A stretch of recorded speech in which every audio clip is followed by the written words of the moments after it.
Bismillahirrahmanirrahim. Assalamualaikum warahmatullahi wabarakatuh. Alhamdulillahirrabbilalamin. Wassalatu wassalamu ala asrafil anbiya'i wal mursalin wa ala alihi wa sahbihi wa man tabi'i bi ihsani ila yaumuddin. Amma ba'd. Segala puji dan syukur kita haturkan kepada kehadiran Allah Subhanahu wa taala yang telah memberikan kita rahmat dan hidayahnya kepada kita semua. Salawat serta salam semoga senantiasa tercurahkan kepada Nabi besar Muhammad SAW, kepada keluarganya, sahabat-sahabatnya, serta pengikutnya sampai akhir zaman. Saya di sini akan menjelaskan tentang ikhlas sebagai syarat diterimanya amal yang saya kutip dari Detik Hikmah. Sesungguhnya tujuan utama agama Islam adalah agar manusia beribadah kepada Allah Subhanahu wa taala dengan ikhlas. Allah Subhanahu wa taala berfirman pada kitab sucinya pada surat Al-Bayyinah ayat 5 yang mempunyai arti, mereka tidak diperintahkan kecuali untuk menyembah Allah dengan mengikhlaskan ketaatan mereka kepada yang hanif, melaksanakan sholat dan menunaikan zakat. Itulah agama yang lurus. Lalu, apa yang dimaksud dengan keikhlasan? Ikhlas secara bahasa artinya memurnikan sesuatu dan membersihkannya dari campuran. Secara istilah ada beberapa arti. Di antaranya adalah ikhlas adalah penyucian niat dari seluruh noda dalam mendekatkan diri kepada Allah Subhanahu wa taala. Noda di sini misalnya mencari perhatian makhluk dan pujian mereka.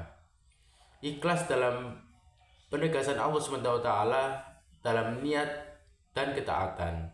Ikhlas adalah melupakan perhatian makhluk dan selalu mencari Allah Ta'ala. Ikhlas adalah seorang berniat mendekatkan diri kepada Allah dalam ibadahnya.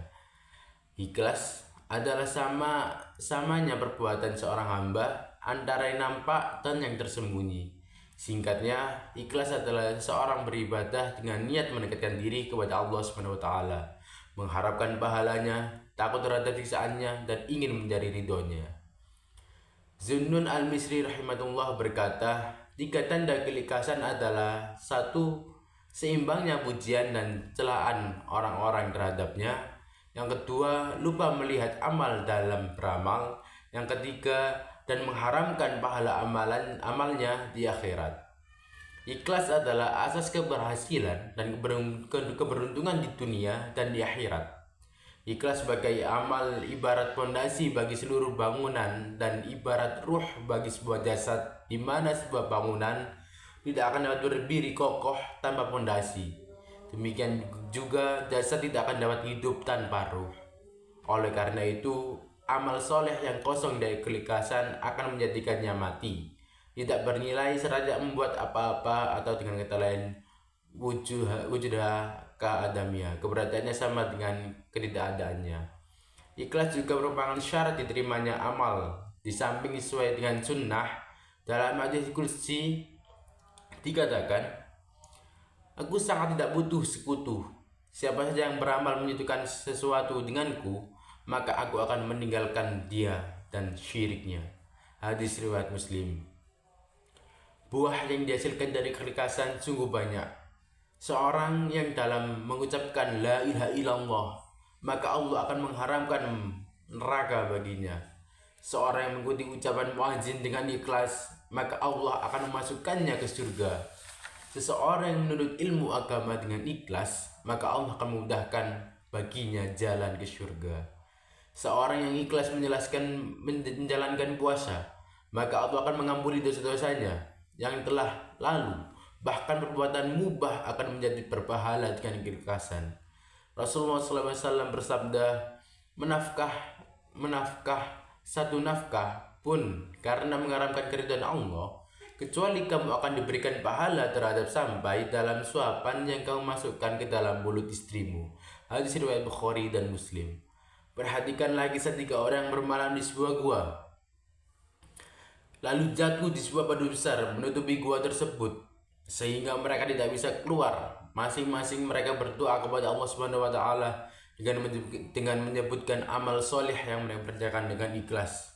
Akhirnya Allah menjadikan batu tersebut dari gua hingga mereka semua bisa keluar. Ini sebuah contoh dari keikhlasan. Itulah mengapa kita harus beramal dengan ikhlas. Demikian yang bisa saya sampaikan. Semoga ada manfaat yang bisa kita ambil untuk kita terapkan dalam kehidupan sehari-hari. Apabila ada salahnya dan kurangnya, itu berasal dari saya. Kalau ada lebihnya, itu mungkin berasal dari Allah Subhanahu wa taala. Wabillahi taufiq wal hidayah, waridho wa inayah. Wassalamualaikum warahmatullahi wabarakatuh.